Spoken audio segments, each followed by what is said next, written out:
ठीक है, तो शुरू करते हैं। सिपाही की माँ, मोहन राकेश द्वारा लिखा गया है।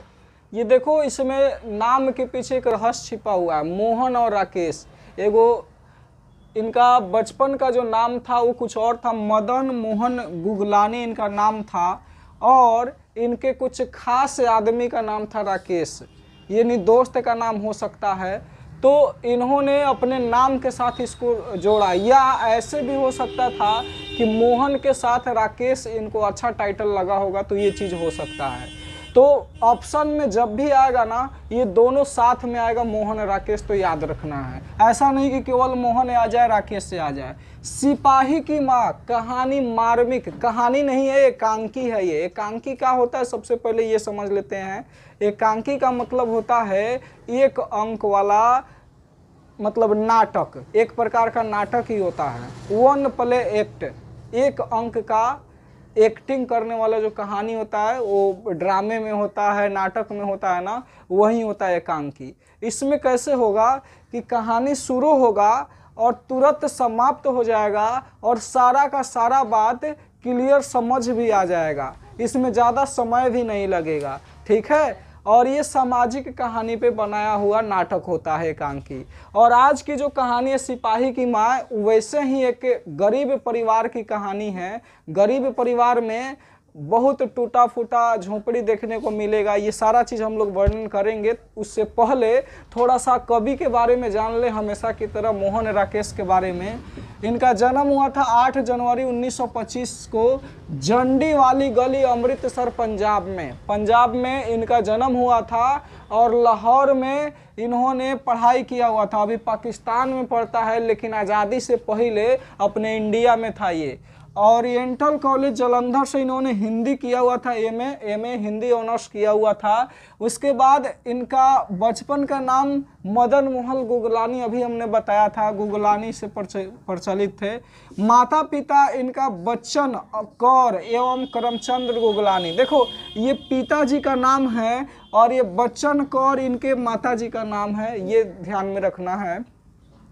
आगे बात करें वृत्ति की, इनकी पेशा की बात करें तो दिल्ली विश्वविद्यालय में अध्यापन, सारिका के कार्यालय में नौकरी। ये कोमा है, दिल्ली विश्वविद्यालय में इन्होंने अध्यापन का काम किया है। 1960 में दिल्ली विश्वविद्यालय में प्रधानाध्यापक के पद पर भी ये रहे हैं।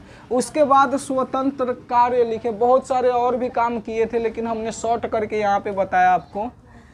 कृतियाँ, इनका क्या क्या रचना रहा है, कौन कौन से कृतियाँ रहा है, ये थोड़ा सा ध्यान दे दीजिए। इंसान के खंडहर 1950 में इन्होंने लिखा हुआ था। जानवर और जानवर 1958 में लिखा हुआ था। एक और जिंदगी 1961 में।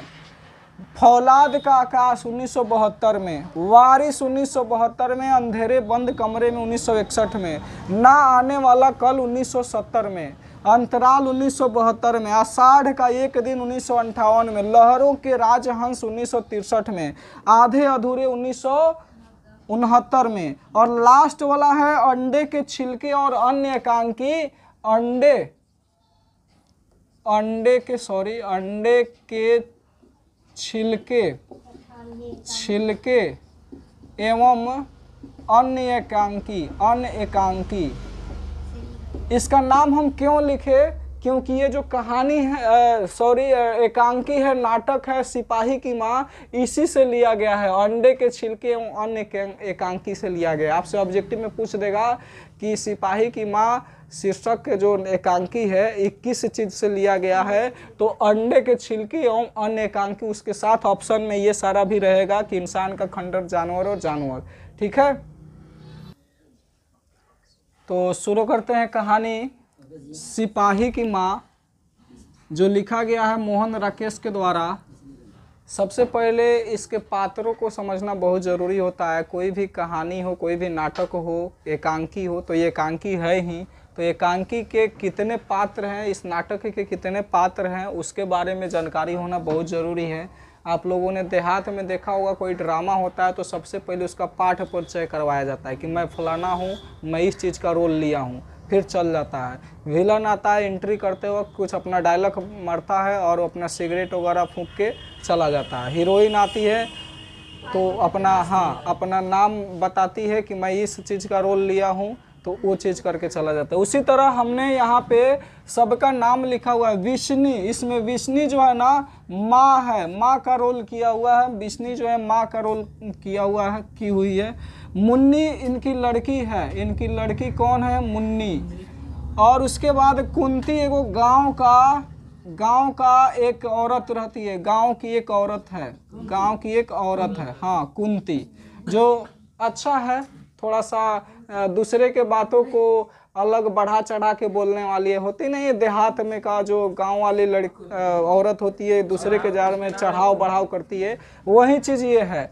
दीनू गांव का एक कुम्हार व्यक्ति रहता है, गांव का एक गरीब कुम्हार रहता है, कुम्हार रहता है, दुबला पतला, बदन हठा कठा नहीं रहता है, दुबला पतला बेचारा रहता है। फर्स्ट लड़की और सेकेंड लड़की, जब हम कहानी शुरू करेंगे ना, ये उस समय की बताएंगे। ये बर्मा की लड़की होती है।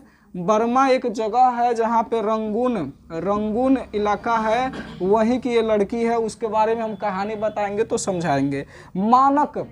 मानक क्या है? तो एक सिपाही है, और किसका है? विष्णु का बेटा है, विष्णु का बेटा है, ये विष्णु का बेटा है, ठीक है। और मुन्नी का भाई है। मुन्नी का भाई कौन हुआ? विष्णु। और ये जापानी सिपाही कहानी में हम बताएंगे इसका क्या रोल है। चलिए अब शुरू करते हैं। आपको कहानी में जो पात्र हैं, इस नाटक के जो पात्र हैं, वो आपको समझ में आ गया कि विष्णु माँ का रोल ली है, मुन्नी लड़की है इनकी, कुंती गांव की औरत है, दीनू एक गांव का गरीब कुम्हार है, लड़की फर्स्ट लड़की, सेकेंड लड़की बर्मा रंगून से आई हुई है। उसके बाद मानक विष्णु का बेटा है, जापानी सिपाही भी इसमें किरदार निभाया। चलिए अब शुरू करते हैं इस एकांकी को। ये बहुत ही मार्मिक स्टोरी है, और एक गांव के देहात के छोटे मोटे फैमिली को दिखाया गया है इस एकांकी में। इसमें होता क्या है शुरुआती स्टेज में, कि पहले गांव में जो घर होता था उसमें पर्दे लगाए जाते थे, गेट कम होता था। जिसके घर में गेट नहीं होता था वो पर्दा से काम चलाता था, पर्दा रहता था। तो हवा क्या होता था, हवा बाहर से आती थी और यहाँ से उसको उड़ा देती थी, फिर हवा चला गया, फिर पर्दा गिर जाता था। तो ऐसा माहौल था। एक चारपाई होता है इनके घर में, विष्णु के घर में। विष्णु जो है बैठी हुई होती है चारपाई के एक छोटे से टुकड़े पे, और एक छोटा सा चारपाई जो है वो खड़ा किया होता है दीवार के पास में। इधर से लाइट आता होता है। एक घर में दाएं के तरफ में एक उसका गेट होता है जिसमें गेट नहीं लगा होता है और उसमें पर्दा रहता है। वहीं हवा का झोंका हल्का हल्का आता जाता है। इसी बीच में कहानी शुरू हो जाता है। बाहर ठक ठक की आवाज़ आता है, गेट के बाहर टमटम के ठक ठक की आवाज़ आता है, और ये अचानक से हृदय में एक करुणा भरी आह उठती है। किसका? विष्णु का। ये सोचती है, ये इंतजार करती है कि मेरा लड़का जो मानक है ना, वो सिपाही में भर्ती हुआ है, उसका कहीं चिट्ठी आया होगा या कुछ न्यूज आया होगा, कोई समाचार आया होगा। मुन्नी झट से दौड़ के जाती है। मुन्नी विष्णु की लड़की होती है, और ये सब जो है मानक इनके घर में लड़का होता है जो इसको फौज में भेज देते हैं ये लोग कमाने के लिए, पैसा कमाने के लिए। क्योंकि मुन्नी शादी करने योग्य हो गई थी और इसके शादी में बहुत सारे पैसे लगेंगे, जिसके चलते वर्मा रंगून में लड़ाई लगी थी, उसी में ये लोग भेज दिए थे कि जाओ वहाँ पे ज़्यादा पैसा मिलेगा और थोड़े दिन की ही तो बात है, तुम वहाँ पे फौज की ड्यूटी ज्वाइन कर लेना, पैसा कमा के आना, तो फिर अपने बहन की हाथ पीले कर देना। ऐसे सोच के लोग उसको भेज दिया था मानक को। फिर रोज रोज इंतजार करता था उसके चिट्ठी का, पत्र का, और पिछले कुछ दिन से विष्णु को चिट्ठी नहीं मिला था मानक का। इसलिए ये लोग बेचैन थे, सोच में डूबे थे कि आखिर क्या हो गया कि इतने दिन से चिट्ठी नहीं आ रहा है, पत्र नहीं आ रहा है। तो होता क्या है कि घर के बाहर मुन्नी दौड़ के जाती है और तो देखती है सच में डाकिया वाला आया रहता है। डाकिया वाला आया रहता है, इससे जाके बेहिचक पूछती है, और इधर मन ही मन भगवान को ये विष्णु प्रे कर रही है, प्रार्थना कर रही है कि उसी का चिट्ठी होना चाहिए, क्योंकि बड़े दिन हो गया चिट्ठी लिखे हुए उसका। फिर मुन्नी पूछती है डाकिया वाले से कि क्या मेरा चिट्ठी नहीं आया क्या, तो बोले कि नहीं नहीं आया है। वो एक चौधरी था, उसके मनी ऑर्डर का चिट्ठी आया था, स्पेशल एक ही चिट्ठी आया था गांव में उसका, वो चौधरी का मनी ऑर्डर का आया था। वो मनी ऑर्डर का चिट्ठी देकर वो डाकिया वाले चले गए। फिर ये बेचारी मायूस होकर लौट आती है, कहाँ पे, विष्णु के पास में आती है अपने घर। विष्णु बोलती है जैसे क्या आज भी चिट्ठी नहीं आई क्या। मुन्नी मधुर स्वर में बोलती है कि ना नहीं आई।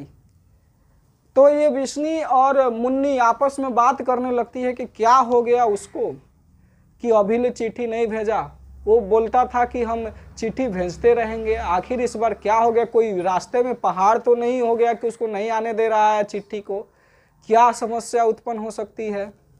दोनों में बातचीत हो रहा है। मुन्नी कहती है कि चौधरी चाचा बोलते हैं कि बड़े दूर है बर्मा, बड़े मतलब आउट ऑफ एरिया है, वहाँ पे जाने के लिए पानी का रास्ता है, जहाज जाता है। तो ये विष्णु बोलती है कि ओ जहाज से जाया जाता है। हाँ बोलता था मानक कि वहाँ से जहाज में आया जाता है, जहाज बड़ा बड़ा होता है, उसमें 2-4 गांव आ सकते हैं, इतना बड़ा बड़ा जहाज होता है। तो ये मुन्नी बोल पड़ती है कि शायद कहीं जहाजे में तो चिट्ठियों आ रहा होगा, जहाज भी डूब गया होगा तब। तो ये बोलती है कि नहीं ऐसे अशब्द बात मत बोलो। विष्णु बोलती है किसको, मुन्नी को, कि ऐसे अशब्द बात मत बोलो, ये गलत बात है, ऐसा नहीं सोचना चाहिए। हो सकता है कि ड्यूटी में बिजी हो। मुन्नी बोल रही कि ठीक है, ये भी तो हो सकता है कि ड्यूटी में बेचारे बिजी होंगे, चिट्ठी लिखने का फुर्सत नहीं होगा, या ये भी हो सकता है कि वो आने का ही सोच रहे होंगे डायरेक्ट, इसलिए चिट्ठी नहीं भेजे होंगे। इतना सब चीज बातचीत होता है ना।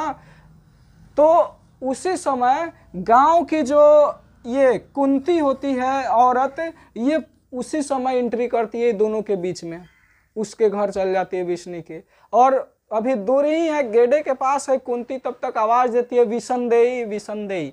उसका नाम रहता है विष्णु, लेकिन उसको प्यार से, गांव देहात के नहीं होता है फलाना देवी फलाना बहू ऐसे चिल्लाते हैं लोग, तो ये विसंदेई कह रहे हैं उनको। ये कुंती जो औरत थी, सुंदर औरत थी, ये थोड़ा सा ज़्यादा वो चुंगला टाइप का, झगड़ा को इधर से उधर करने वाला था।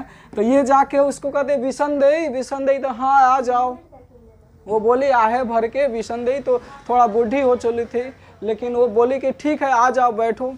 वो आई और घूर के देख रही है मुन्नी को। किसको देख रही है, कुंती जब घर में आई, ध्यान से सुनिएगा, जब उसके घर गई कुंती, तो मुन्नी को घूर के देख रही है। क्या देख रही है, और एक ताना मार दी आते आते, क्या चिट्ठी नहीं आई क्या आज भी।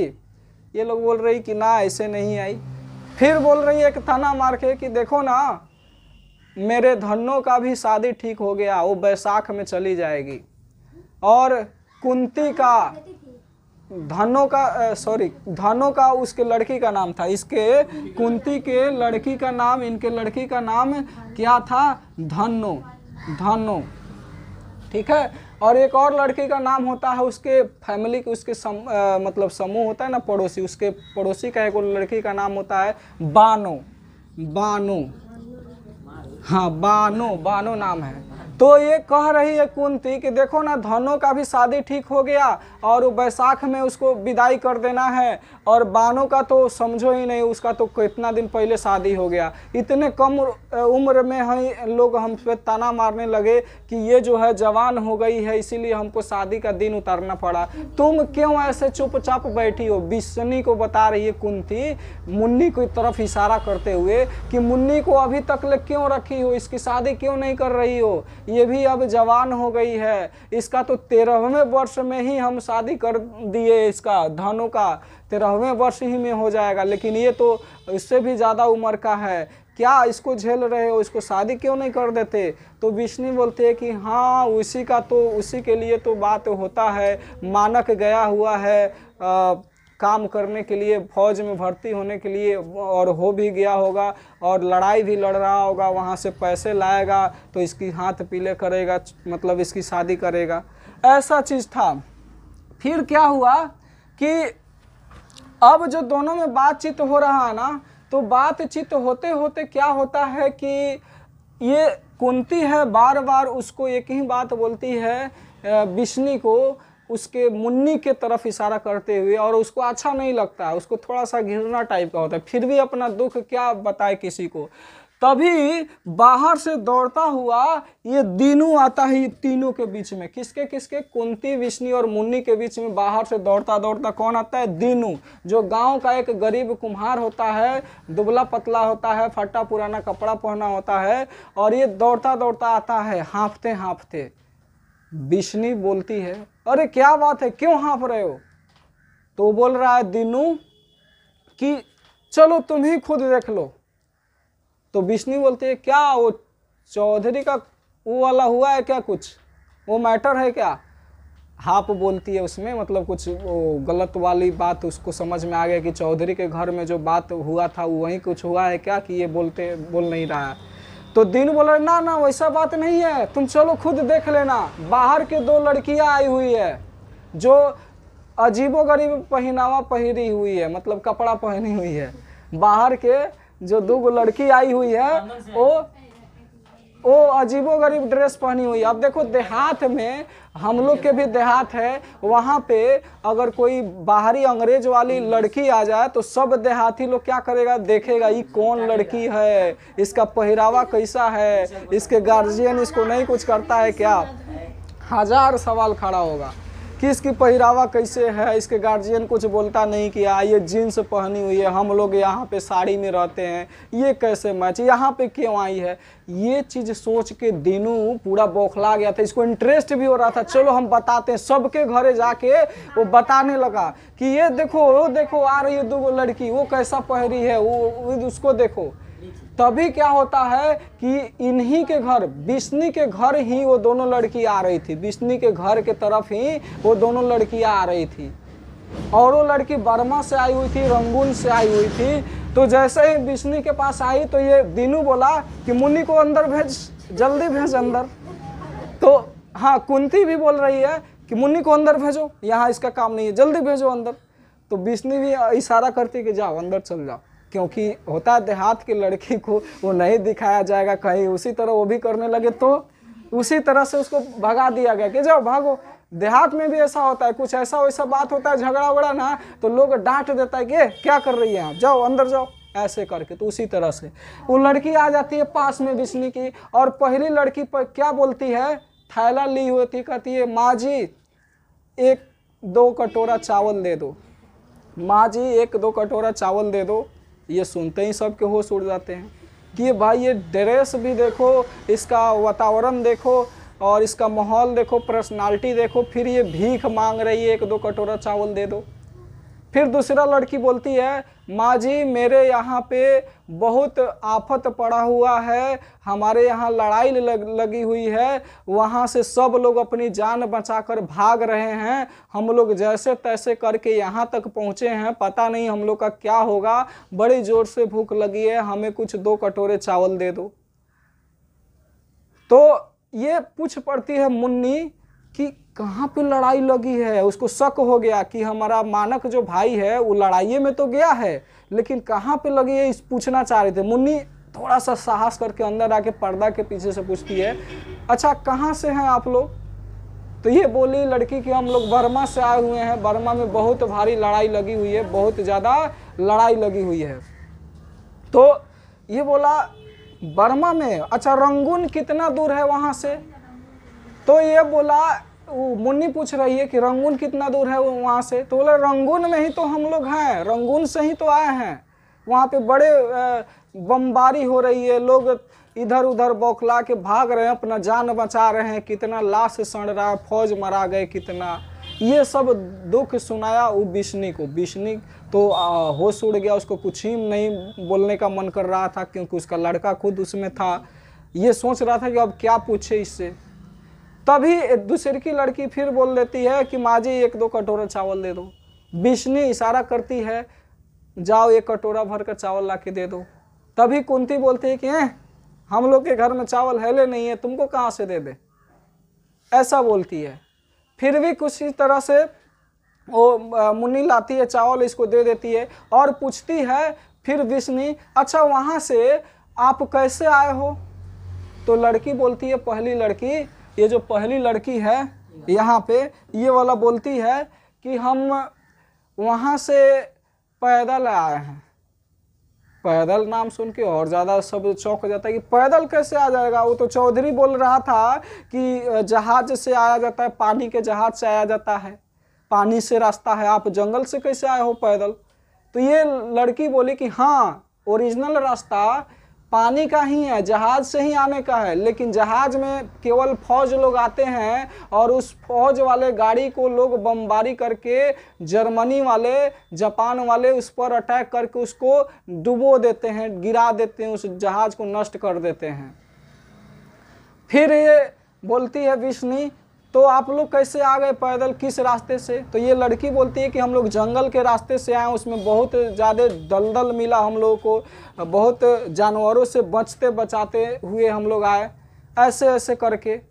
फिर उसके बाद में हुआ क्या कि हम लोग किसी तरह जान बचा के आए और हम लोग के साथ में एक औरत आई थी, वो उसी दलदल में रह के मर गई, वहीं पे रह गई वो। हम लोग किसी तरह से भाग के आए हैं यहाँ पे। तो फिर मुन्नी से नहीं बर्दाश्त होता है, तो मुन्नी बोल देती है कि फौज वहाँ से भाग के नहीं आ सकते क्या। लड़की बोलती है, ये पहली लड़की, कि वहाँ से फौज भागने की बात ना ना ना, फौज तो बिल्कुल नहीं भाग सकता। अगर फौज भाग जाएगा तो उसी के डिपार्टमेंट के लोग उसे गोली मार देंगे। उसका काम है डिप्टी करना, डिप्टी करते शहीद होगा, और नहीं तो भागेगा तो पीछे से गोली मार दिया जाएगा उसको। तो विष्णु बोल रही कि हाँ, भागेगा कैसे, वहाँ पे गया है लड़ने के लिए तो लड़ के आएगा, भागेगा कैसे, उसके लिए तो छुट्टी तो मिलता ही है, विष्णु बोल रही है। ये सारा चीज़ बातचीत होते रहता है। उसके बाद में होता क्या है कि ये जो दीनू है वहीं पे रहता है, और ये जो दीनू है दौड़ के चौधरी के यहाँ चला जाता है वहीं सूचना देने के लिए कि आ गया है, 2 लड़की क्या मांग रहे हैं, किस तरह हो रहा है, किस तरह से हो रहा है। उसके बाद में क्या होता है कि दोनों, थोड़ा सा शाम का समय हो जाता है, यानी अंधेरा डिम हो जाता है, दोनों को खाना पीने का समय हो जाता है, विष्णु और मुन्नी का। दोनों चल जाते हैं खाना पीना करने, खाना पीना खा करके सोने जा रहे होते हैं। तभी ये मुन्नी बोलती है विष्णु से, उनकी पुत्री अपने माँ से बोल रही है कि माँ देखो, बानो जो है ना उसको मोती का कड़ा बनाया गया है, कड़ा बनवा दिया है उसके ससुराल वाले, और वो दिखाती फिरती है, दिखा फिर रही है चारों तरफ गांव में, वो बड़ा चमक भी रहा है।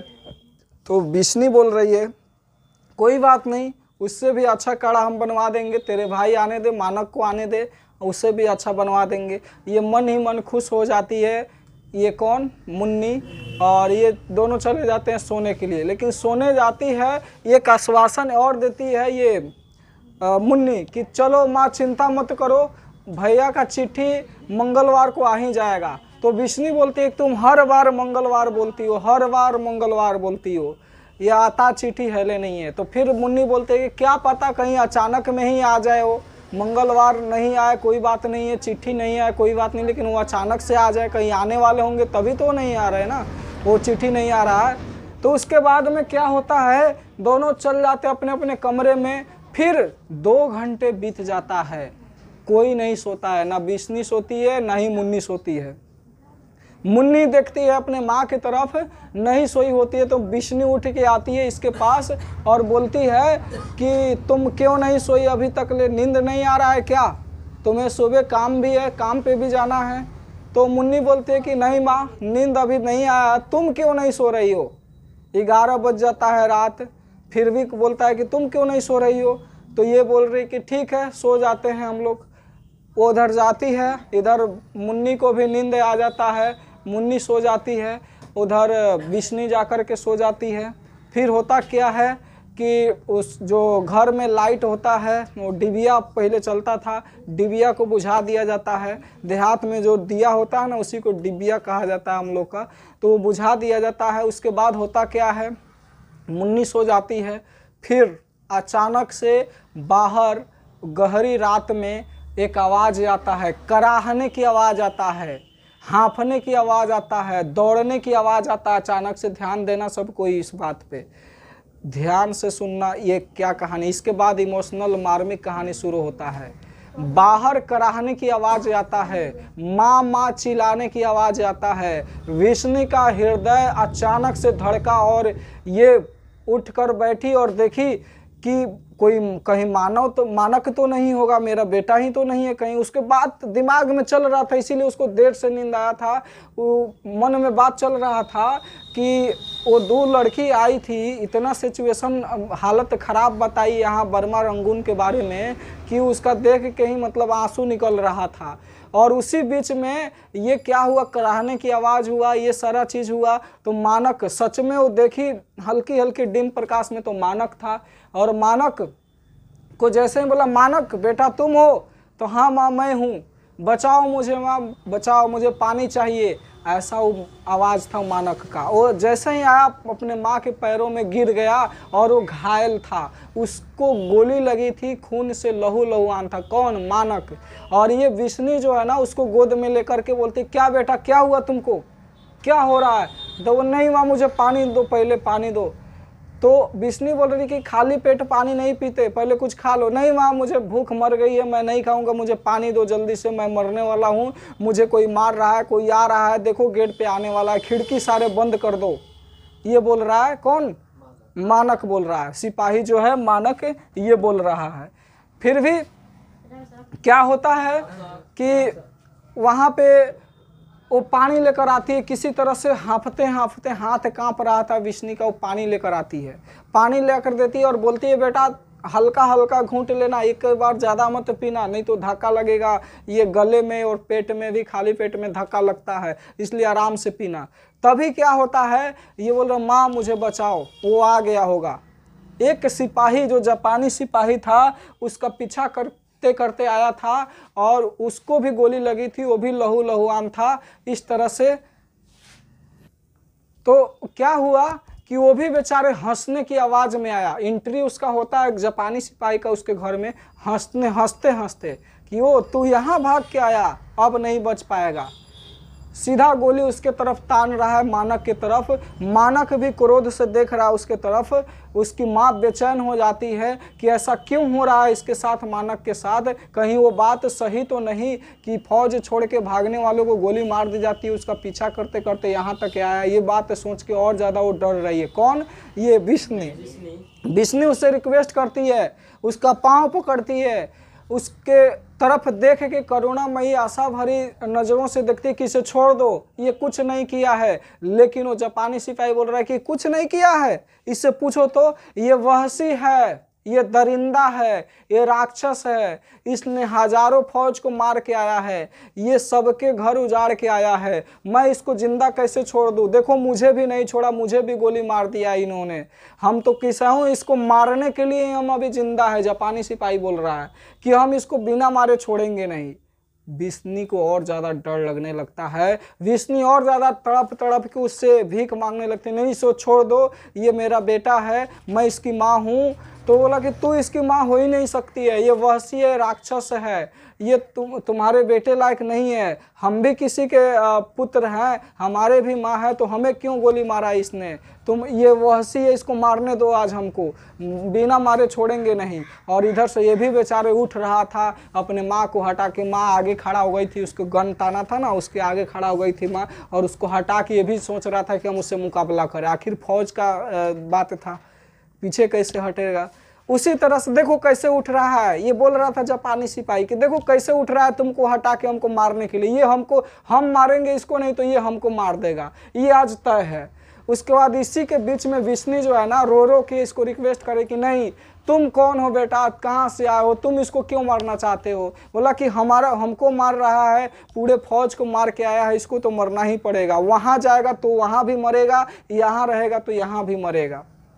फिर क्या होता है, गन को और ज़्यादा जोर से तान देता है और ये आगे बढ़ता है, ये भी आगे बढ़ता है। फिर कहता है कि बेटा छोड़ दो, मैं इसकी माँ हूँ, मैं इसे जानती हूँ, तुम्हें नहीं मारेगा, तुम चिंता मत करो, तुम्हें नहीं मारेगा, तुम लोग छोड़ दो, ये झगड़ा मत करो, ये मत मारो इसको, ये कुछ नहीं किया है।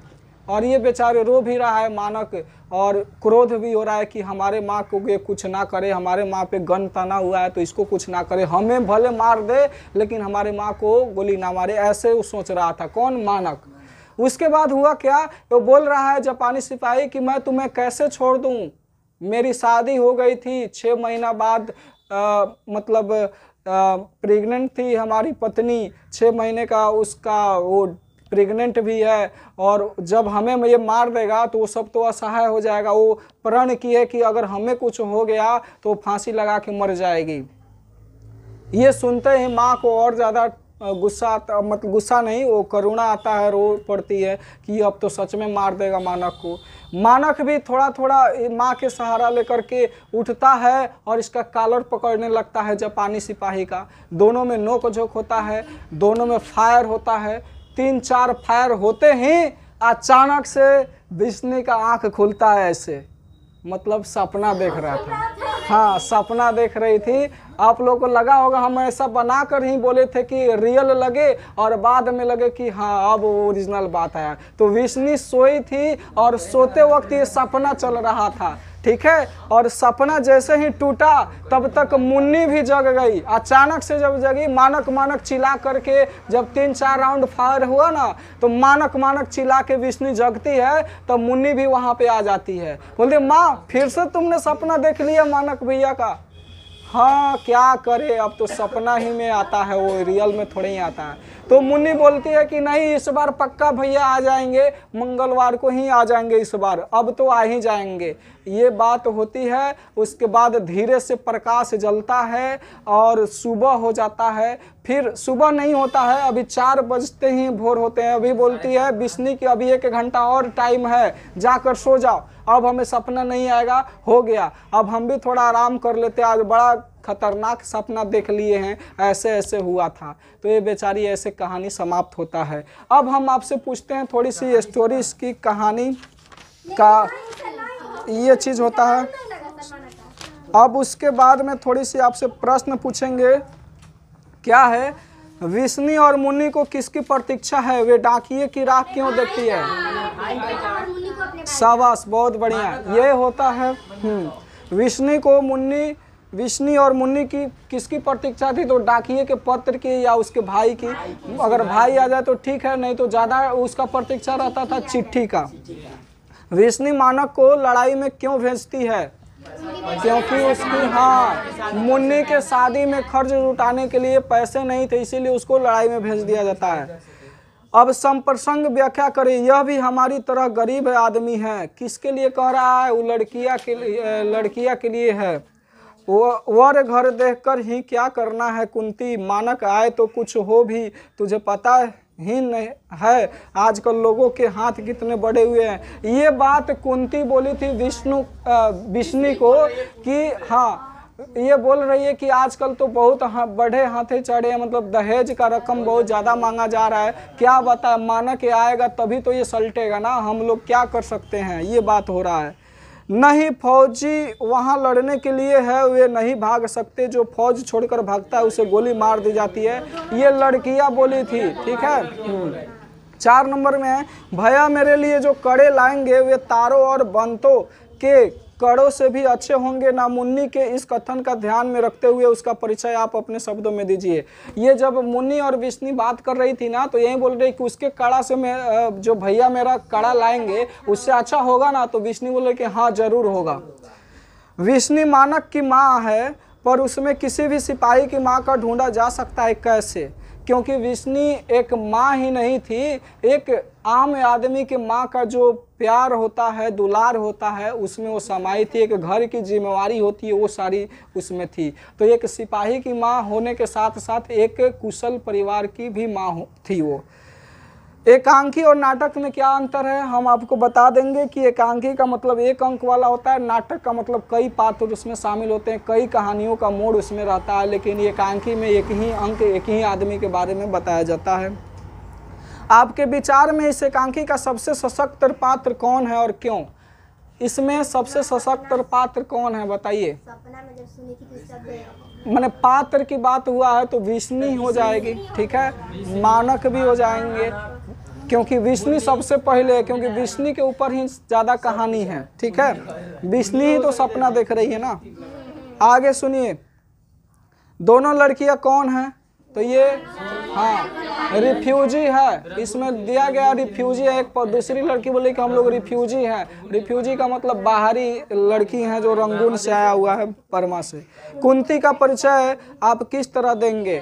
कुंती गांव की एक लड़की है, सॉरी औरत है, गांव की एक औरत है। हाँ ठीक है, धनु है। ठीक। मानक और सिपाही एक दूसरे को क्यों मारना चाहते हैं? हाँ, एक दूसरे के वो दुश्मन थे और फौज का होता ही है, क्योंकि वो उसको मार दिया तो उसको तो छोड़ेगा नहीं, बदले की भावना होती है। लेकिन मानक स्वयं को वहशी और जानवर से भी बढ़कर क्यों कहता है? मानक जब वो कह रहा कि हाँ हाँ मैं वहशी हूँ, जानवर हूँ, दरिंदा हूँ, मैं तुम्हें नहीं छोड़ूंगा, इसलिए क्योंकि वो उसके घर तक पहुँच गया था उसको मारने के लिए। उसके बाद में मुन्नी के विवाह की चिंता ना होती तो मानक लड़ाई पर ना जाता। यह चिंता भी किस लड़ाई से कम नहीं है। क्या आप इस कथन से सहमत है? बताओ, मुन्नी के विवाह के लिए ये बाहर नहीं जाता बेचारा ड्यूटी पर, तो उसका शादी कैसे होता? इसीलिए इसी लालच में गया था कि हम कुछ पैसे कमा कर आएंगे और मुन्नी की शादी करेंगे। सिपाही के घर की स्थिति मानक के घर में भिन्न नहीं है, कैसे? उसके हाँ